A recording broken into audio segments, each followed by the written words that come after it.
Ele fez aquilo que muita gente sonha em fazer, mas bem poucos têm coragem de colocar em prática. Jogar tudo para o alto para virar dono de bar. Ao lado de 4 amigos, ele montou isso lá em 1996, o Bar Original em Moema, que nunca teve trilha sonora e dispõe de uma daquelas chopeiras resfriadas com gelo. De lá para cá, ele já deve ter perdido a conta das vezes em que inaugurou uma nova casa. A empresa montada a partir do Original, a CTC, já tem mais de 50 endereços e é dona de marcas que todo mundo gosta, como Brás, Pirajá e Subiastor. Eu sou fã declarado de todas elas, a ponto de já ter pedido emprego para ele, que aparenta ser a calma em pessoa. Com vocês, Ricardo Garrido.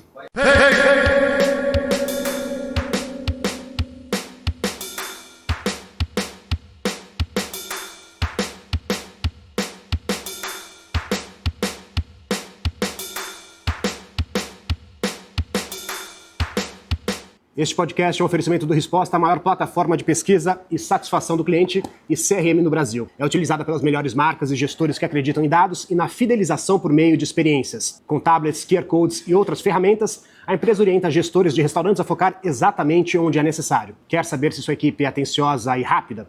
Se o menu está agradando? Essa é a ferramenta que você precisa experimentar. Aproveite o cupom Experiência30 que você pode acessar por meio desse QR Code na tela e tenha 30 dias grátis. Garrido, o que um bar representa para você? O bar é meio a minha vida, assim, né? Eu me lembro, tenho recordação muito novo, criança frequentando bar com meu pai, que era um boêmio clássico.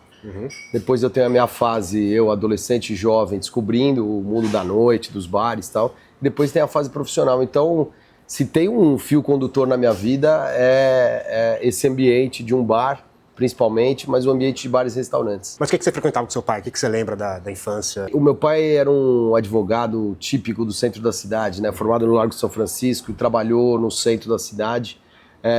E parte do meu relacionamento com ele era super ocupado e super boêmio ao mesmo tempo, né? A gente convivia pouco durante a semana e no fim de semana, no sábado, ele falava: você quer ir trabalhar comigo? E eu ia para a cidade, que a gente falava, né? Eu ia para o centro com ele.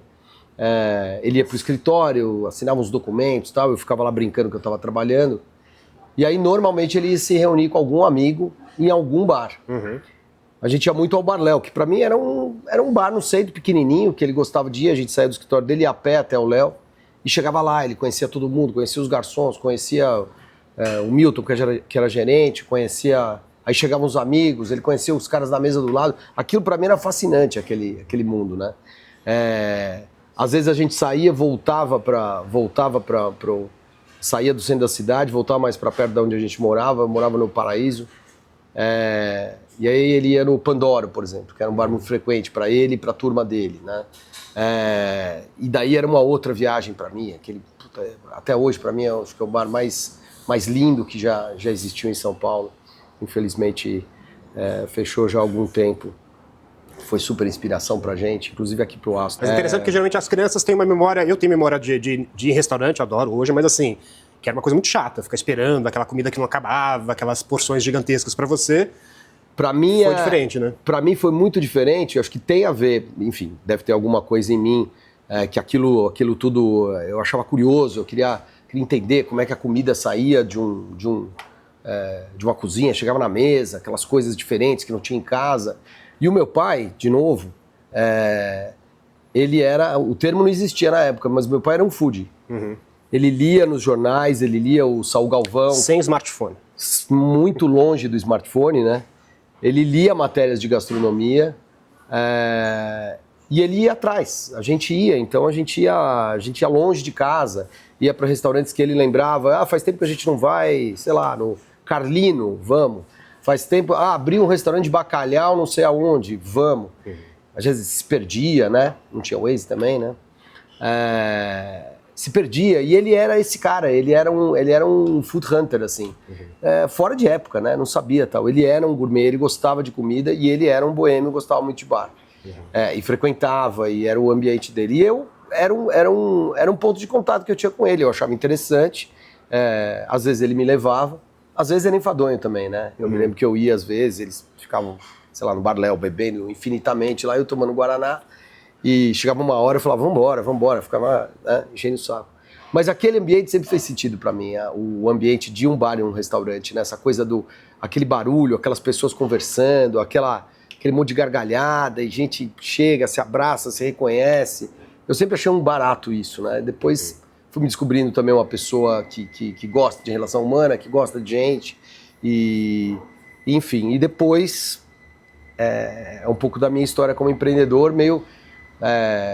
não nasceu por causa disso, mas eu e os meus... Ecoa, de certa forma, essa companheiros. A gente estava em busca de alguma coisa que calasse fundo pra gente, que tivesse uma conexão profunda, importante, que tivesse significado pra gente, porque a gente já tinha decidido, tinha percebido naquele momento, começo de carreira, né? Tinha 24 para 25 anos, quando começou essa discussão de sair do mundo corporativo onde eu trabalhava.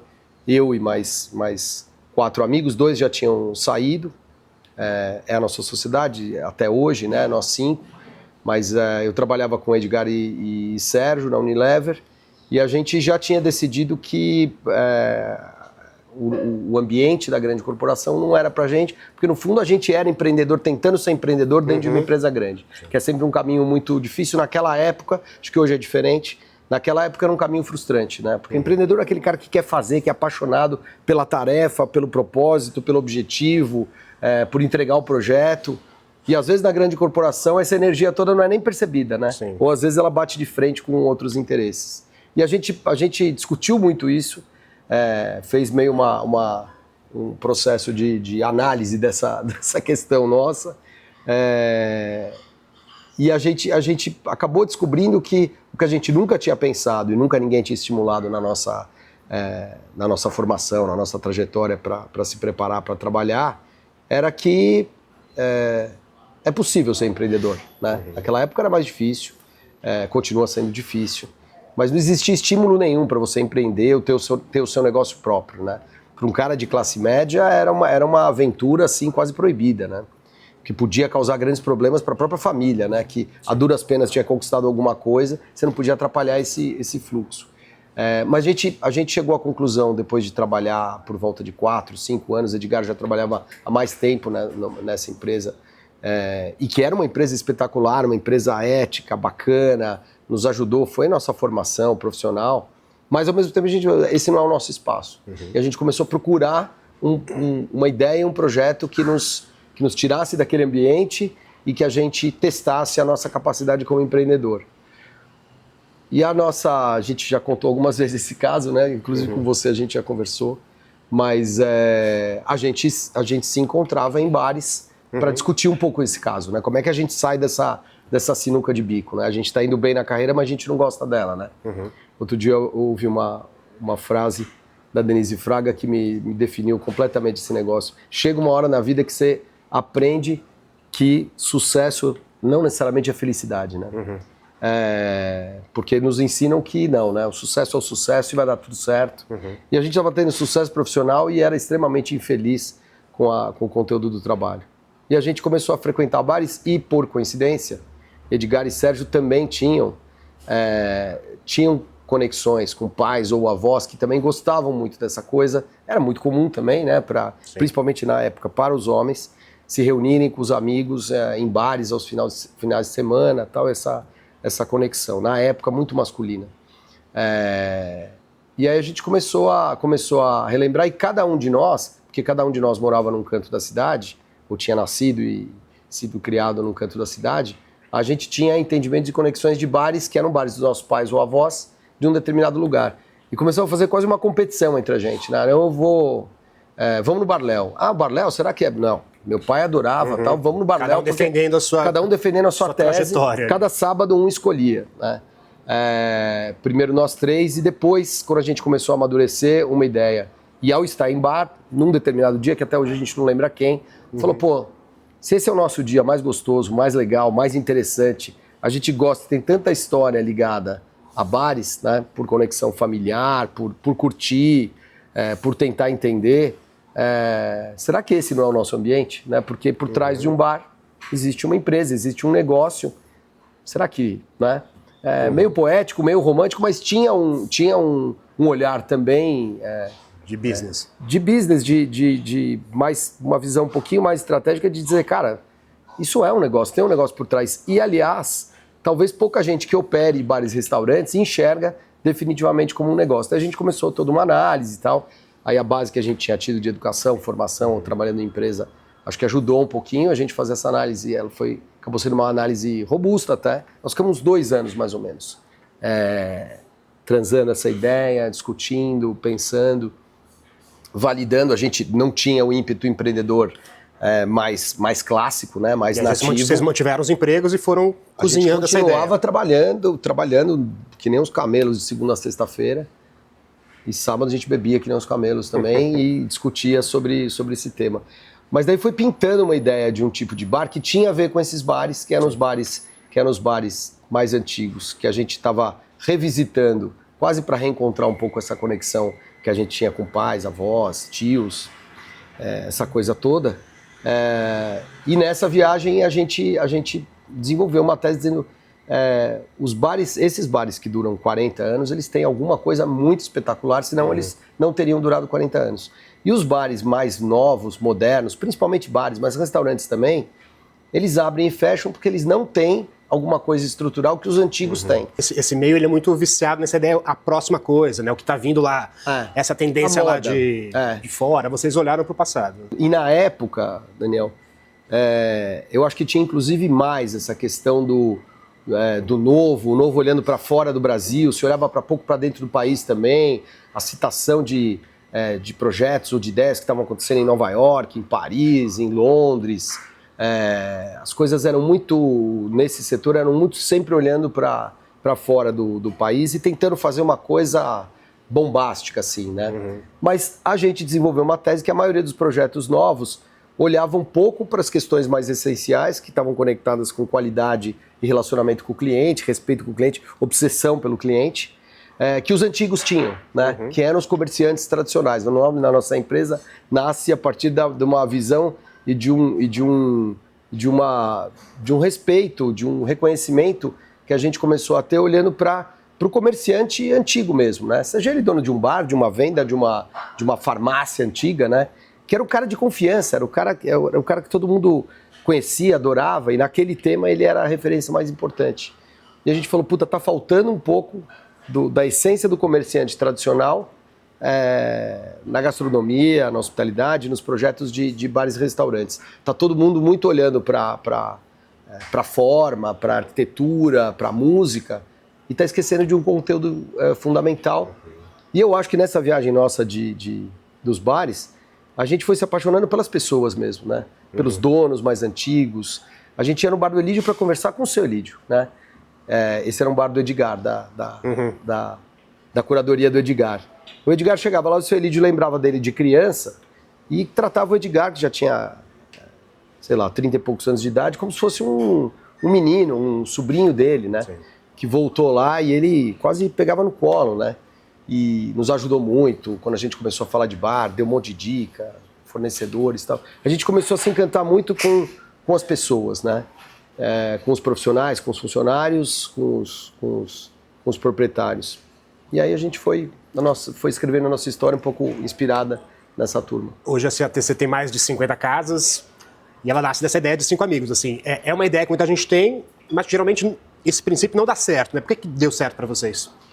É uma pergunta que a gente nunca vai conseguir responder com precisão, mas, enfim, eu acho que analisando e sempre revisitando um pouquinho essa nossa trajetória, tem algumas coisas que a gente sabe que foram importantes para a gente, né? A primeira foi esse encontro de 5 caras que tinham, acho que, visões, ideias, princípios éticos e disposição para o trabalho muito parecida, né? E a gente foi criando uma convivência saudável, bacana, né? De amigos, mas de amigos trabalhando, né? A gente sempre soube dividir muito, né? Os 2 chapéus, os dois momentos, né? A gente fazia reunião, eram extremamente sérias, e depois acabou, vamos tomar um chopp. E aí a gente virava e ia. Mas eu acho que, acima de tudo, a gente soube criar uma sociedade absolutamente equilibrada, equânime e respeitosa com cada uma das partes, acreditando muito na soma, né? Então, gente criou regras de tomar decisão todos juntos, por unanimidade, não deixar ninguém de fora. Se alguém recusa, por exemplo, não, isso não, aí vocês... Ou a gente convence esse que, e muitas vezes acontece, e acontece até hoje. Ou a gente convence ele, não, tá bom, vocês estão com tanta convicção, eu topo. Mesmo com o pé atrás. Né? Mesmo com o pé atrás, mas eu topo, vamos. Nessa condição a gente vai. Mas se um bater o pé, para questões, obviamente, questões grandes, bater o pé e falar, eu não concordo, acho que isso é uma questão errada, nós estamos indo pelo caminho errado, a gente não vai. Que eu acho que para a gente funciona porque ele é uma forma concreta de mostrar esse respeito à individualidade de cada um e de que ninguém é maior do que ninguém. Nem a maioria é maior do que eu.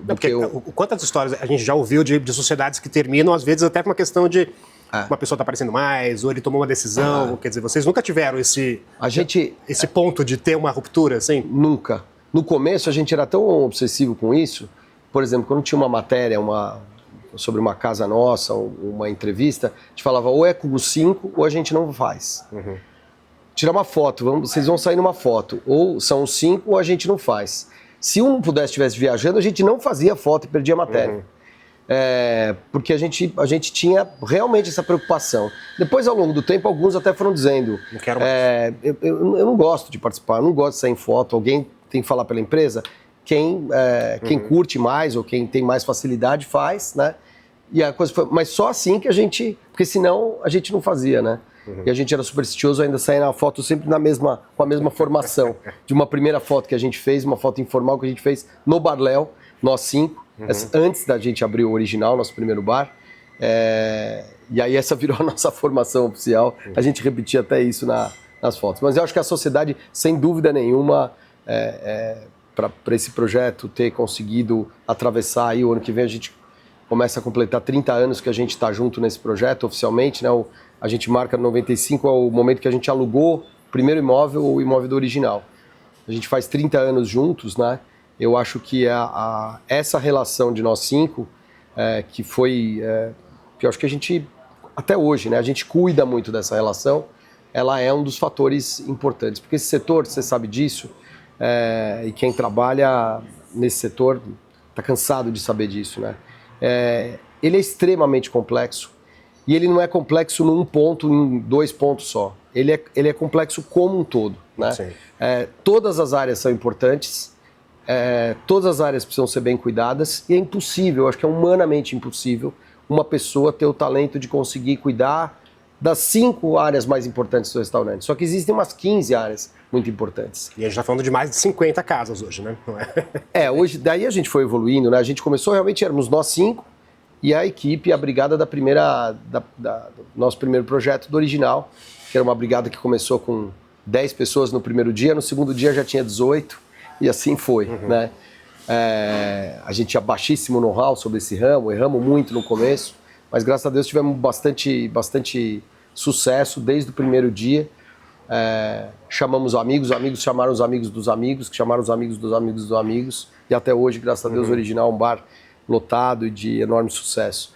Mas no começo éramos nós 5 fazendo tudo e a equipe trabalhando na operação. Na verdade, fazendo tudo de preparação, e a equipe, que sabia muito mais do que a gente, porque a gente não sabia nada de operação, a equipe tocando a operação. A gente aprendeu muito com eles aprenderam um pouquinho com a gente também sobre organização e sobre gestão. E assim a gente foi compondo. E aí a gente foi começando a criar estruturas, nos dividimos em 5, cada um botou embaixo do braço 1, 2, 3 frentes de batalha e foi se especializando na lida, né? Aprendendo e trabalhando e sempre convergindo. Até hoje a gente tem uma reunião semanal de terça-feira, que também passou a ser um processo sagrado pra gente. Na época a gente fazia mais reuniões, né? Mas a gente sempre fez uma reunião de terça-feira. Que é a do DNA, é isso? Não é? A gente chama de DNA hoje em dia, mas ela nasceu, era uma reunião de terça-feira, às vezes ela durava o dia inteiro, era o ponto que cada um estava trabalhando com as suas batalhas, essa reunião era onde a gente trazia tudo para a mesa, dizer, olha, na área com a equipe, por exemplo, a gente está trabalhando essas questões, não sei o que e tal, estou com dificuldade aqui, ali e tal, mas está tudo legal, se alguém puder ajudar, e aí os outros contribuíam ou perguntavam, né? E aí acontecia, o Fernando trazia as questões mais financeiras, o Mário na época cuidava toda a área de suprimentos e A e B, o Edgar com a área mais de cliente, marketing, Sérgio também, um pouco de gastronomia, tentando fazer meio de campo com consultores e pessoas que nos ajudavam. Enfim, cada um trazia as suas questões e a gente alinhava, saía alinhado, vamos embora. Bom, semana, né? E vocês, os 5, jogaram tudo pro alto para viver do bar ou como é que foi esse processo? Não foi imediato, de nós cinco, Mário e Fernando, na época já tinham abandonado empregos mais formais, estavam tentando empreender numa empresa nada a ver com esse setor, estava engatinhando ainda o projeto, eles tinham bastante tempo para se dedicar a um segundo projeto, então eles estavam praticamente, 80% da vida deles já era o original. Eu, Sérgio e Edgar, ainda permanecemos, eu e Sérgio, uns 10 meses trabalhando na Unilever, e à noite a gente trabalhava no original, à noite, fim de semana, durante 10, 11 meses. Tinha 26 anos na época, aguentava tudo, né? Tirava o terno, a gravata, botava uma outra roupa e ia fazer fila de espera no original. Acho que foi a fase de maior aprendizado e a fase mais incrível que a gente viveu, de descoberta, de encantamento, de uma série de coisas. Mas aí a gente ficou um tempo, quando o original, porque o original foi uma explosão muito rápida, muito grande, né? Foi um bar, apesar de um bar antigo na sua forma e no seu estilo, ele foi uma inovação muito grande para o mercado, né? A gente pode falar um pouco mais sobre isso, mas enfim, todos os projetos da época de bares e restaurantes tendiam a ser muito sofisticados. A gente trouxe um projeto, e olhando para fora do Brasil, a gente trouxe o bar brasileiro, mais simples impossível. Com uma chopeira que não existia mais, né? Com uma chopeira que tinha sido abandonada por um antigo bar em Moema, e fazendo petiscos que todo mundo conhecia, mas com um padrão de qualidade que ninguém esperava para um lugar tão simples, né? Um chopp realmente diferente, num padrão e numa qualidade diferente, que deixava as pessoas enlouquecidas, né? E essa proposta teve uma conexão com a cidade muito grande, muito imediata. E a partir daí a gente correu atrás de aprender para dar conta desse sucesso. Mas a gente tinha dúvida se ele também seria um daqueles lugares que ia durar um verão, né? Mas no começo era um plano B? Ele era o nosso plano A e a gente tinha um pé no plano B caso o plano A desse errado. A gente ficou 2 anos gestando o original, né? E curtindo, cuidando de cada detalhe, né? Quando a gente foi colocar os quadros na parede do original, cada quadro eram fotos ou coisas nossas que a gente tinha feito e a gente sabia onde a gente queria colocar, onde a gente ia fazer, né? Ele foi uma coisa realmente feita de maneira autoral e artesanal. Então ele era o nosso plano A partir do momento que a gente entendeu que empreender era o nosso mundo. Mas a gente tinha muita dúvida, por não conhecer o ramo, não conhecer o setor, se a gente ia dar conta, se a gente ia conseguir aprender as regras do setor e ia conseguir operar bem um bar e se ele teria sucesso. Ele teve um sucesso imediato, mas a gente não sabia se ia durar. Então a gente ficou um pouco ali. Que aí seria voltar para o mundo corporativo, é isso? Na época tinha uma visão que se a gente fosse empreender, você não podia voltar, né? Como se fosse uma porta que você passa, e não é verdade. A gente sempre pode empreender, tentar empreender, e caso a gente precise voltar para o mercado de trabalho, pode voltar, né? Sim. Mas também era uma coisa que não se contava claro. Muito, né? que era permitido isso, né? E eu acho que é uma das coisas importantes para a gente estimular o empreendedorismo. O empreendedorismo não é uma porta que você vai passar e você não tem condição de retomar. Para uma pessoa que trabalha numa empresa e de repente quer empreender. E você imagina como teria sido sua vida se você tivesse continuado na Unilever? Cara, Daniel, sinceramente, eu acho que eu nunca... Eu não faço muito esse tipo de reflexão, eu faço muito pouco. Eu acho que a vida não tem treino, né? É jogo todo dia, né? Então, quando eu entro por uma porta, eu vou de cabeça. Graças a Deus, essa trajetória foi bem sucedida para mim. Eu sou muito realizado com ela, em todos os sentidos. Então, assim, eu não tenho uma reflexão de como seria, se eu teria me transformar num executivo assim, assado, se moraria no Brasil ou não. Não penso muito sobre isso. Sou satisfeito com a minha escolha. Você sente falta de algo da vida na Unilever? Para ser muito sincero, não. Porque eu acho que uma parte do que a gente tinha, que era muito interessante lá, de aprendizado profissional, de convivência profissional, de desafio profissional, eu continuei tendo desde o primeiro dia em doses cavalares, né? E a corporação, principalmente a muito grande, ela tem um desvio muito grande de energia com as relações políticas, com as batalhas para emplacar projetos, se gasta muito tempo e energia para provar determinadas coisas, tal, que para o meu lado empreendedor na época, que eu não sabia, eram as questões enfadonas, né? Era por que uma coisa que eu tenho tanta convicção, sei e quero fazer, existe tanta resistência de eu conseguir fazer, tá? E aqui é diferente, né? A bola rola sempre para frente, né? Sim. A gente tá sempre no ataque, né? Não tem muito meio de campo, toca muito para trás. Se a gente tem convicção, a gente faz, né? E eu acho que eu me encontrei empreendedor nessa conexão. Vocês são muito conhecidos pela gestão, né? Vocês têm as equipes de ouro, né? Que ajudam muito a manter o padrão. A impressão que tem é que vocês vieram do mundo corporativo, trouxeram essa gestão e implantaram já. Foi assim mesmo ou vocês patinaram muito até conseguir colocar esse padrão? Eu acho que a experiência que a gente teve, a experiência que eu tive de formação, eu sou formado em administração pela Fundação Getúlio Vargas e depois trabalhei na Unilever desde trainee, depois gerente e tudo mais. Essas duas experiências que eu tive, elas foram fundamentais para mim, acho que para os outros também. Quase todos tiveram uma formação quase idêntica à minha, né? 3 estudaram na GV, 4 trabalhando na Unilever, enfim. A gente teve uma formação, uma educação voltada para a administração de uma empresa que eu acho que foi sólida.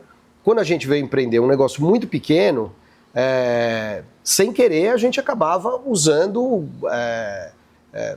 questões técnicas, ferramentas que a gente tinha aprendido, mas a gente brincava, a gente fazia, só que sem grana, né? Então, sei lá, pensar sobre uma marca ou pensar sobre um cliente era uma coisa que a gente tinha aprendido fazer de uma maneira, né? E a gente continuou fazendo para o nosso negócio, né? Então, acho que nos grandes temas, nas grandes áreas de gestão, o que a gente tinha aprendido, a gente tentou fazer um depara para um micro mundo de um bootcamp pequeno, mas que a gente sabia que precisava de gestão, né? Então a área humana, por exemplo, a área de trabalhar com as pessoas e formar equipes, a gente tratava como se tratava recursos humanos numa grande empresa, né? Sem grana, com processos mais simples, mas a gente se reunia, fazia reunião, fazia avaliação de desempenho, discutia, mostrava resultado para a equipe, né? Naquela época, as primeiras equipes olhavam e achavam que a gente era louco, né? Chamar os garçons, os cozinheiros para uma reunião de negócio, mostrava os números, né? No setor todo mundo fala, não pode mostrar o faturamento para a equipe, porque eles... Bom, nós temos que mostrar para eles o que a gente está fazendo de bom, de ruim. Eles têm que se orgulhar do trabalho que ele... Absolutamente. Hoje com muito mais intensidade, muito mais organização, né?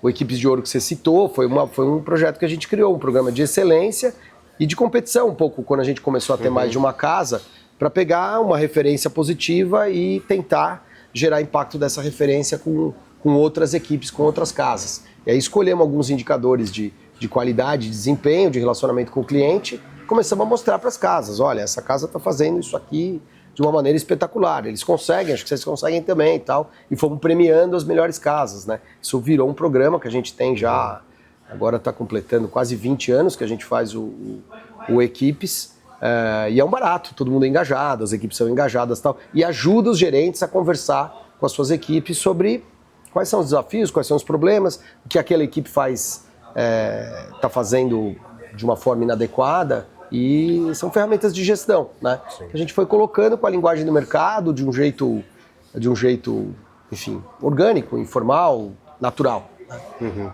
E que eu acho que foram importantes para a gente chegar até aqui. Você já disse várias vezes que acredita que os bares melhoram as cidades, acho que especialmente talvez na pandemia, quando eles estavam mal vistos, né, pela sociedade de forma geral, enfim, era muito associado a um foco de contaminação, né? O que você acha que os bares melhoram as cidades? Para mim essa visão, bom, primeiro ela parte da minha vida, né? Um bar e restaurante, ele sempre melhora o teu dia, né? Se ele for bom, ele sempre melhora o teu dia, ele te ensina, ele cria conexões, ele, né, cria conteúdo, cria momentos, se forem surpreendentes, são inesquecíveis. Então eu acho que ele melhora a vida das pessoas individualmente, mas no sentido coletivo, e acho que aqui em São Paulo principalmente, no Rio, nas grandes cidades, a gente vê muito isso, Um bar e restaurante criado com respeito ao seu entorno, com respeito ao bairro, à comunidade, à rua onde ele está, mas criado com qualidade, com um propósito, com uma intenção positiva, ele normalmente melhora aquela rua em todos os aspectos, né? Ele melhora a segurança da rua, ele melhora a convivência entre as pessoas, ele presta um serviço para aquela comunidade mais próxima. E muitas vezes a gente assiste aqui ruas que passam a ser ruas com vários bares e restaurantes, se transformam em polos turísticos da cidade, em polos de atração de pessoas, de conexão entre as pessoas, geram emprego, né? 3% do emprego no Brasil é gerado pelo setor de bares e restaurantes, né? Que é uma força, uma oportunidade que esse setor tem de ser inclusive estratégico, né? Do ponto de vista econômico.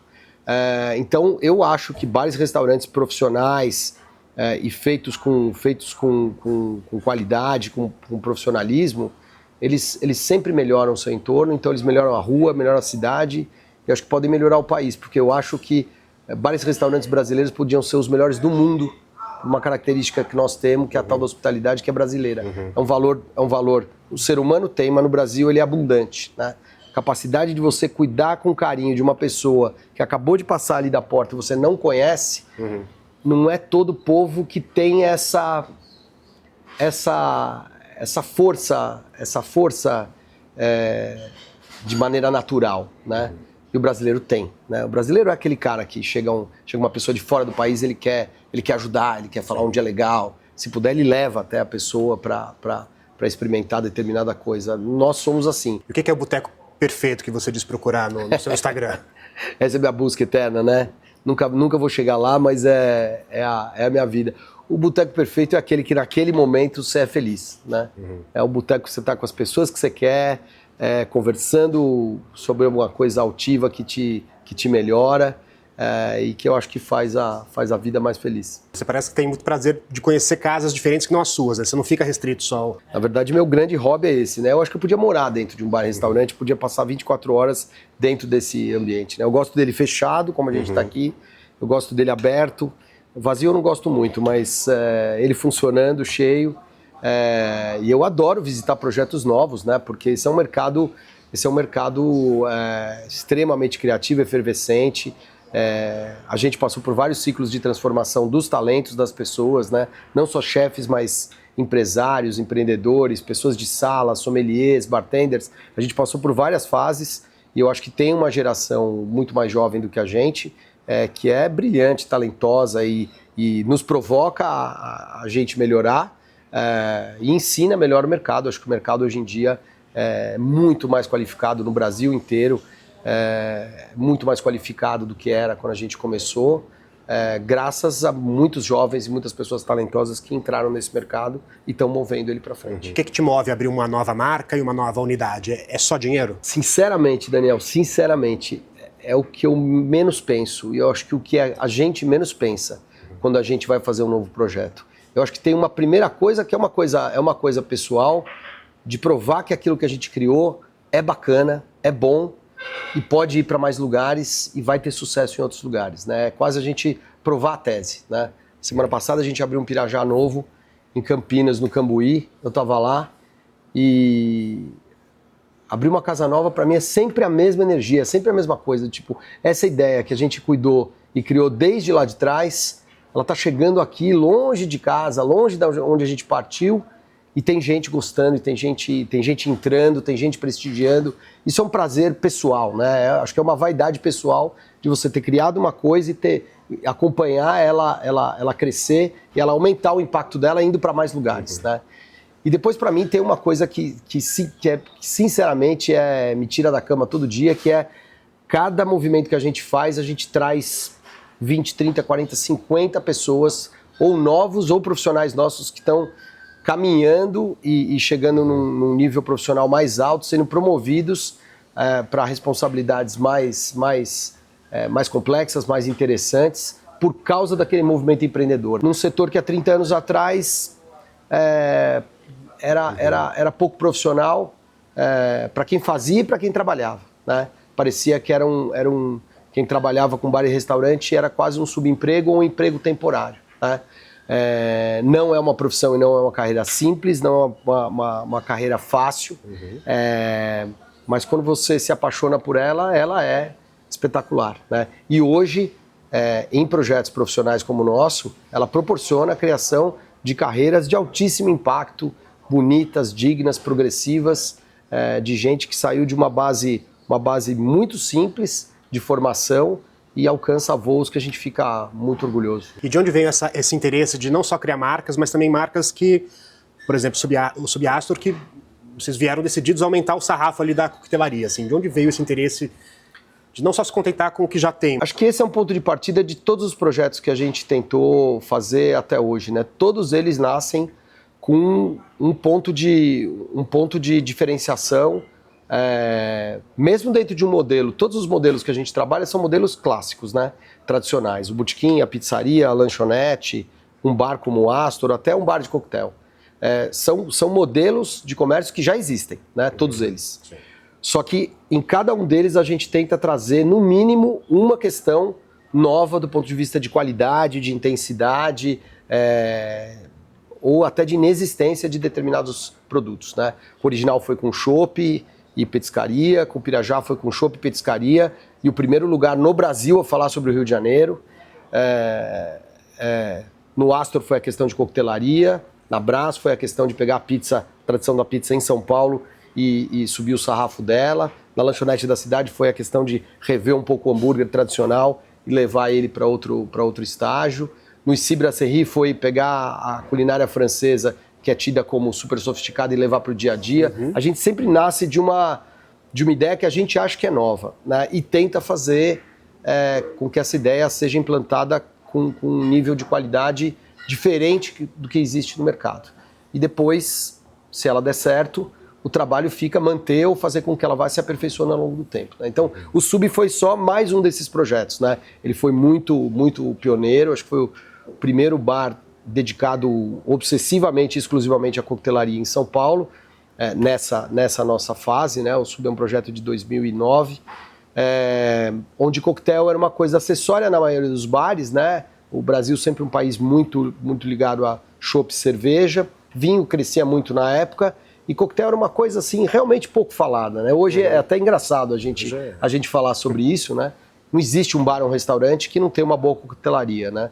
É quase um movimento obrigatório. Na época era uma coisa de certa maneira meio exótica, né? Um bar só ter coquetel, né? No Sub no começo. Hoje em dia a gente até serve cerveja, tal, timidamente, né? Mas no começo nem tinha cerveja, era um bar obsessivo por coquetel.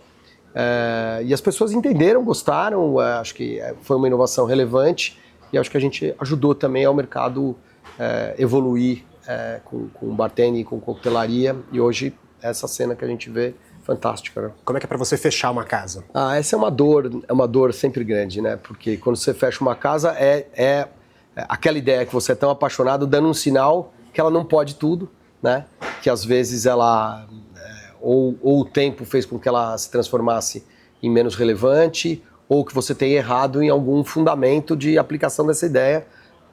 O mais clássico de errar é a localização, né? Mas é uma dor grande, primeiro na vaidade pessoal de você assumir que errou, né?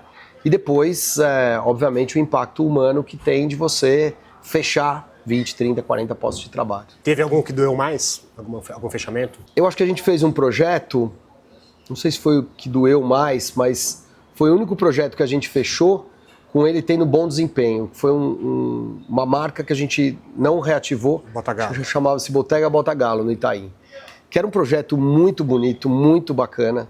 Criativo também, né? Que tentava transformar comida italiana em comida de bar, né? Então a gente brincava que era um projeto de tapas italianas. Foi o primeiro projeto também a brincar com essa questão de petiscar comida italiana, né? Petiscar uma massa. E ele foi um projeto muito bem sucedido, mas até hoje foi o único projeto que a gente perdeu o imóvel. Uma construtora comprou a casa ao lado, depois a outra. Vocês foram depois pioneiros comprou... até nesse movimento de especulação imobiliária. E até hoje não subiu o prédio que foi prometido naquela época, mas enfim, a imobiliária, a construtora comprou esse imóvel e a gente teve que sair. E na época a gente estava fazendo um outro projeto, que é uma filhote da Pizzaria Brás, que é a Brás Trattoria, que de certa maneira tinha semelhança com o Botagalo, e a gente acabou não fazendo de novo o Botagalo, que a gente amava muito. Então talvez tenha sido o fechamento mais inesperado, porque o desempenho da casa era muito bom, e triste no sentido da gente ter matado uma ideia que a gente gostava muito e a gente não conseguiu achar espaço para reeditar essa ideia. E o Astor no Rio também, imagino que foi sofrido. O Astor do Rio foi super sofrido, mas o sofrimento na época era tão maior, que era o sofrimento geral da pandemia, né? Que o Astor do Rio de Janeiro, em Ipanema, e uma Brás que a gente tinha na Barra da Tijuca, que foram 2 das 3 casas que a gente fechou, eles estavam dentro desse contexto da pandemia. O sofrimento na época, Daniel, todos nós passamos, enfim, mas quem é do ramo sentiu de uma maneira absolutamente intensa. Fechar uma casa doía, mas o contexto geral era tão catastrófico, era tão assustador, né? Que era mais um movimento que a gente fazia, e naquela época a gente achou que a gente tinha que fazer, muita incerteza, eram 2 casas muito grandes, com aluguéis muito, muito pesados, muito altos, já tinham vivido períodos mais instáveis do ponto de vista de venda, no Rio de Janeiro, que estava também vivendo pré-pandemia um momento difícil da sua economia local. E aí a gente fechou essas 2 casas e uma outra operação aqui em São Paulo, num shopping. Mas é sempre uma dor. E como é que foi para vocês delegar o comando para o Adas, assim, se trazer uma pessoa de fora para justamente, enfim, ter uma gestão que não seja dos sócios, assim, isso foi fácil? Soltar os filhos para o mundo, né, de uma vez por todas. Acho, Daniel, que no nosso caso ele foi um processo, não é fácil, um processo complexo, né, porque mexe com questões pessoais e questões de organização. Mas no nosso caso ele foi sendo um processo progressivo e planejado, né, porque essa história de nós sermos 5, né, e a nossa força nós trabalhamos sempre muito juntos, os 5, com igualdade de direitos e de responsabilidades. Num momento que a gente já tinha um número grande de casas, a gente foi percebendo que os 5 opinarem e trabalharem quase sobre todos os temas não era muito eficiente, não era muito produtivo, porque a gente ia começar E depois entrou mais gente também, né? Depois entrou mais gente, mas a gestão sempre foi centralizada conosco, né? A gente sempre teve bastante sócio. Na Brás, o André e o Ismael vieram para fazer a Brás, vieram do Primo para fazer a Brás. O André sempre esteve com a gente, continua sendo um grande parceiro na área de gastronomia. Depois com o Beni e o Renato também para fazer o IC.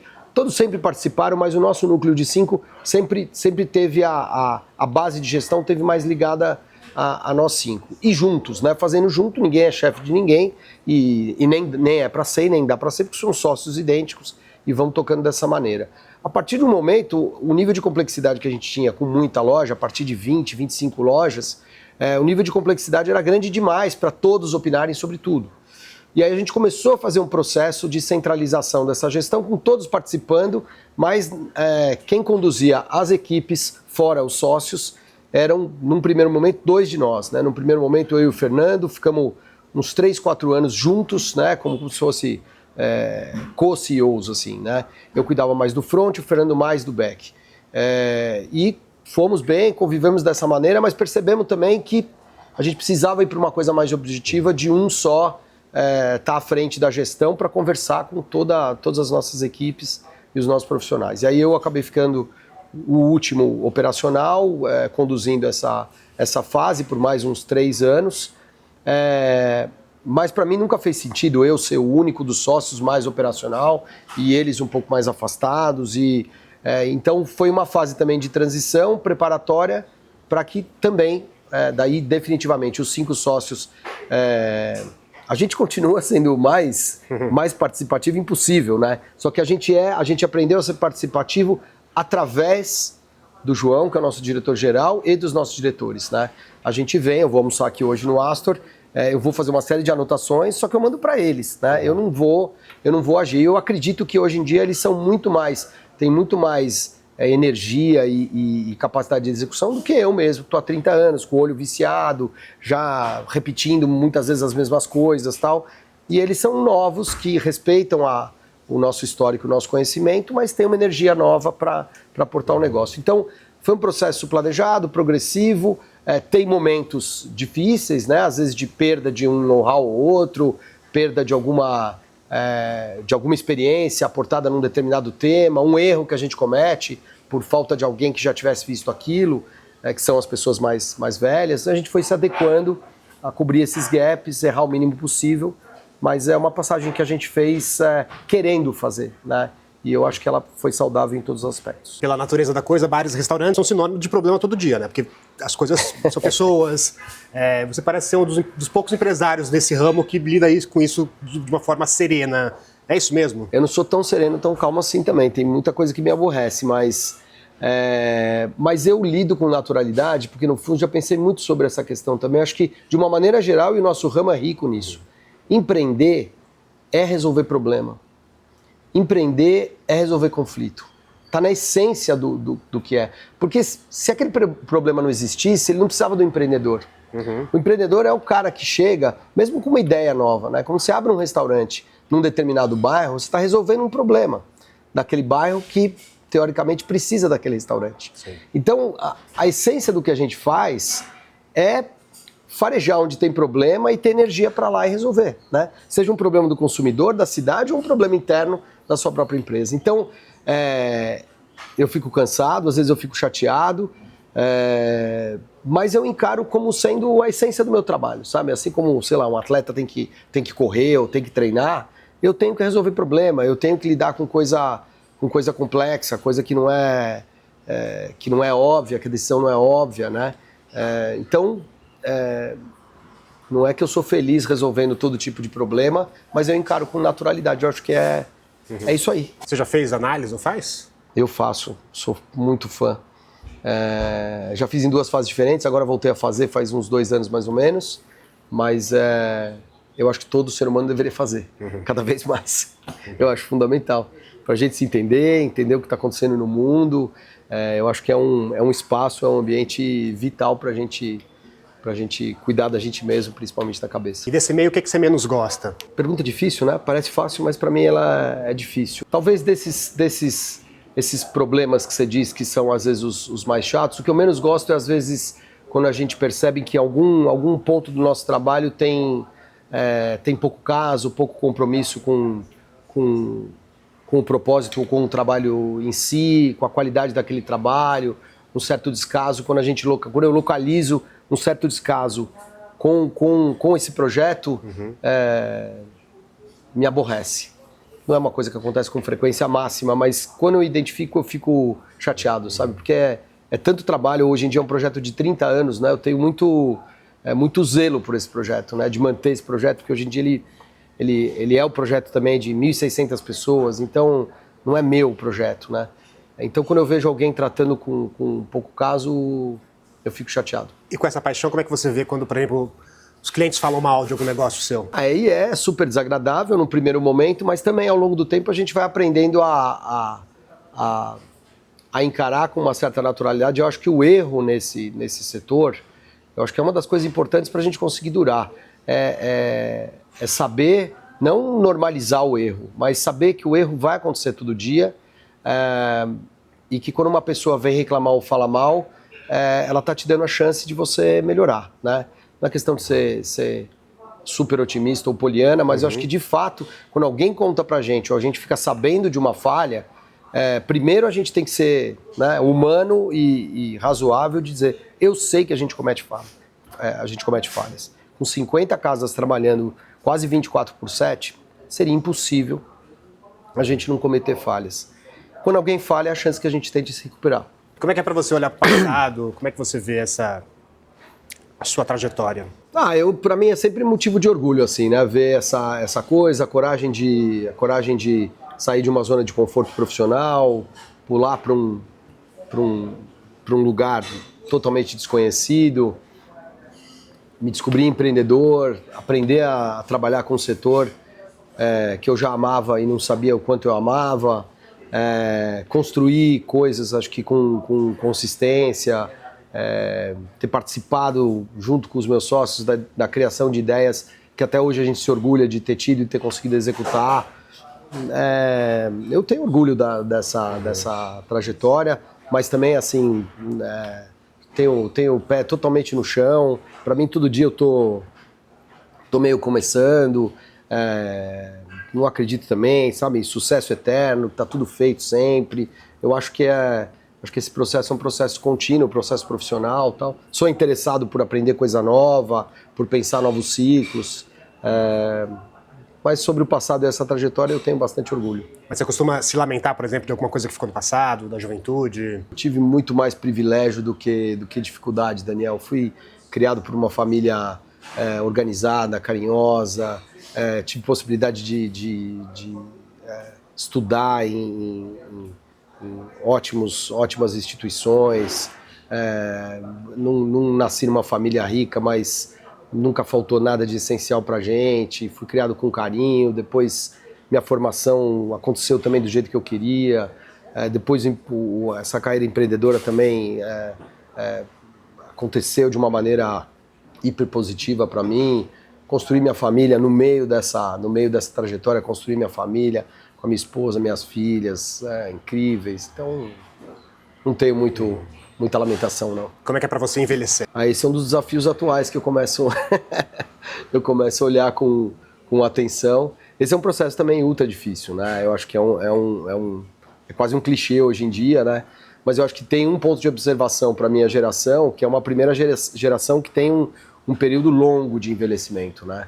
E a gente foi criado por pessoas que, mais ou menos na minha idade, estou fazendo 55 anos, fomos criados por pais e avós que com 55 anos já estavam, né? Já estavam acalmando, aquietando e já com a perspectiva de viver 15, 20 anos no máximo a mais, né? Eu tenho uma perspectiva de viver bem mais do que isso, do ponto que eu tô. Então é uma trajetória mais longa, que eu acho que ela precisa ser... a gente precisa chegar bem aqui e a gente tem que preparar um próximo ciclo com mais zelo, com mais capricho, porque ele é um ciclo longo, né? Do ponto de vista mental, de atividade, do que fazer e de saúde também, obviamente, né? Então eu acho que a nossa geração é a primeira geração que tem um desafio de planejar esse terceiro ciclo de uma maneira robusta, porque ele vai ser um ciclo grande e importante na nossa vida. Você consegue enxergar o seu trabalho com lazer? Tem essa junção das duas coisas? Para mim sempre teve. Ou estraga? Tem muita gente que fala assim, não trabalhe com algo do que você gosta, porque você não vai mais gostar. Não, eu não acredito nisso. É lógico que o nosso prazer nas nossas casas ele é totalmente diferente de um cliente tradicional, né? E às vezes, quando as coisas não estão legais, ele é um desprazer, né? E a gente fica muito mexido quando a gente vê uma casa que não está funcionando bem de uma maneira estrutural.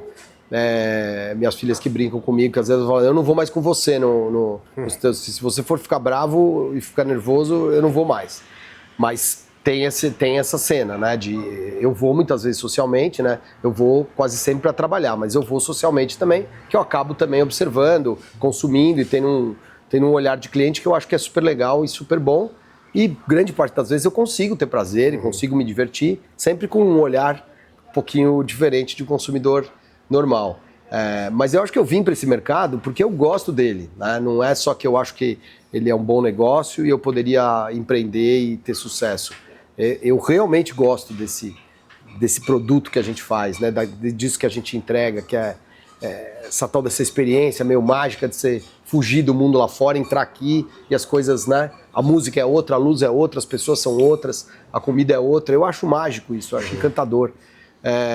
E eu continuo me divertindo, nos meus, nos dos amigos, nos novos de gente que eu ainda não conheço. Eu me divirto muito com o setor e nas nossas casas às vezes tem esse parênteses, assim, é lógico que é uma vivência um pouco diferente. Muita gente vê casas de outros grupos como concorrentes, tem gente que nem pisa, né? Não, eu acho, eu sou, pelo contrário, eu aprendo muito com muita gente do setor, desde o começo, como eu falei aqui, né? Os mais velhos ensinaram um monte de coisa pra gente. Eu tenho hoje em dia enorme prazer de ser, às vezes, mentor informal de um monte de gente que me procura, às vezes até de fora de São Paulo. Se eu puder ter alguma palavra que ajude a direcionar, ou pelo menos, né? Um ombro ali para dividir algum tipo de angústia que a gente já passou, está passando também. Adoro visitar casas novas. projetos novos, conhecer a galera mais jovem. Grande parte dessa questão do como é que eu faço para um bar durar 30 anos com relevância tem a ver com o grande desafio disso, tem os desafios internos, mas o grande desafio disso é a concorrência, né? Todo bar novo que abre, ele é um desafio potente porque ele tem a chance de fazer melhor que você, né?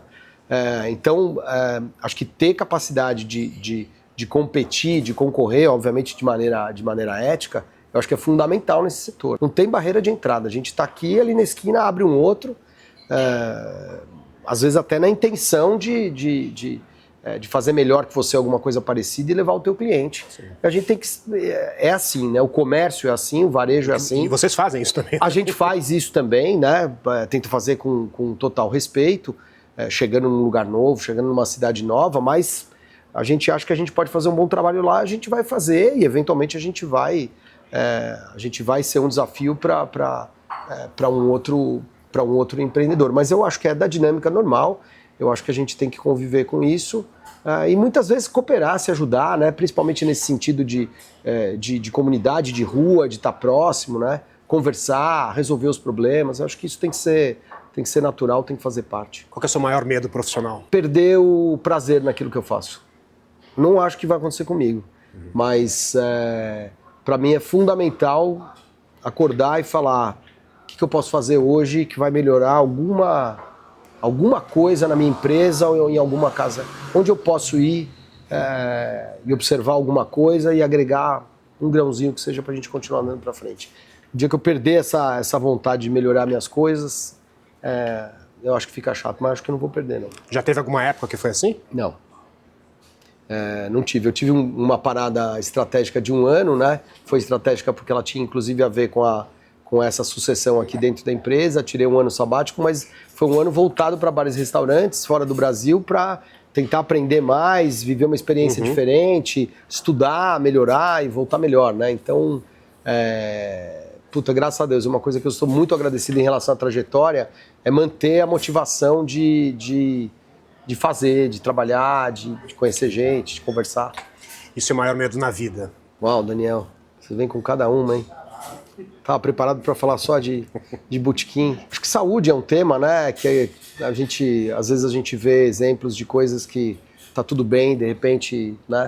Aparece um desafio de saúde que não tem solução. Eu acho que isso eu acho que a partir de uma certa idade a gente começa a ficar mais atento, né? A possibilidade de ocorrer alguma coisa assim e eu poder não desfrutar mais das coisas tão incríveis que a vida me proporcionou. E o que você entende por sucesso? Eu acho que o sucesso é isso, é a gente ser feliz e realizado com aquilo que a gente tem.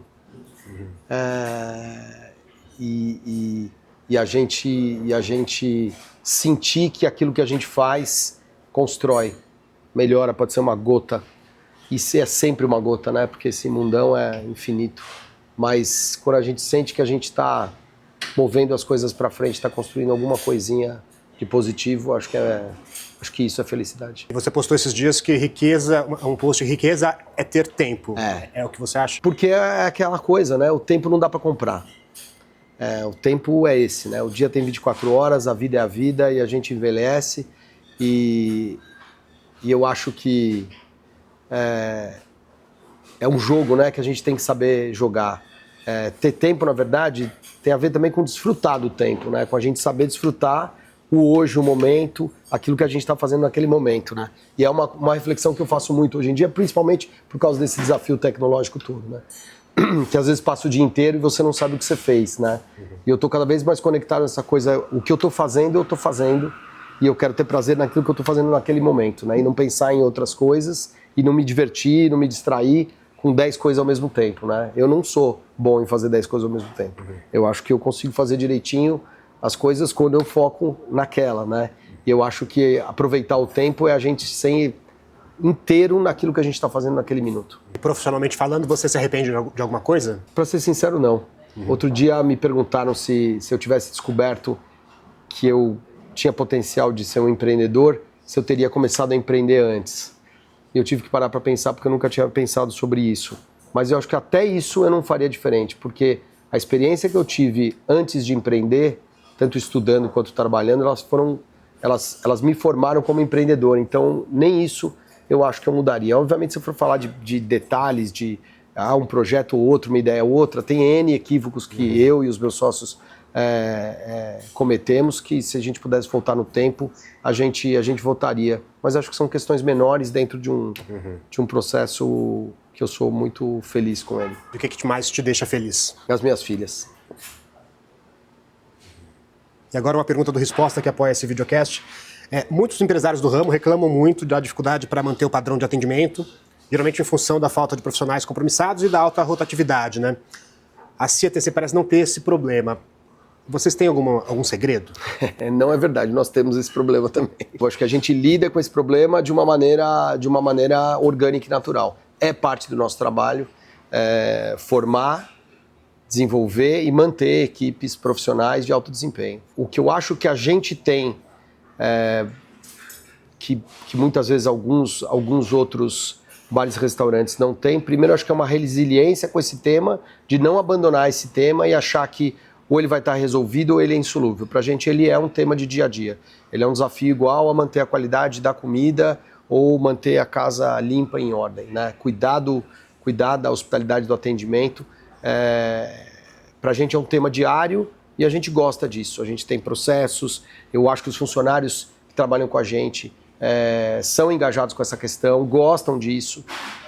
Então eu acho que faz parte da nossa cultura, por isso que parece mais fácil para a gente. Talvez o nosso segredo seja esse, seja ter persistência e consistência nessa busca. E a gente tem uma metodologia de trabalho que tenta facilitar também para todo mundo que trabalha com a gente, que é uma metodologia basicamente que deixa claro para eles qual é a nossa expectativa do que é construir uma boa experiência. Não é? A gente não deixa na cabeça de cada um achar o que é o bom atendimento, o que é hospitalidade, o que não é, o que é uma experiência nota 10, o que não é. A gente esmiuça essa experiência ideal que a gente tem para cada casa e discute com as equipes e vai buscar junto, né?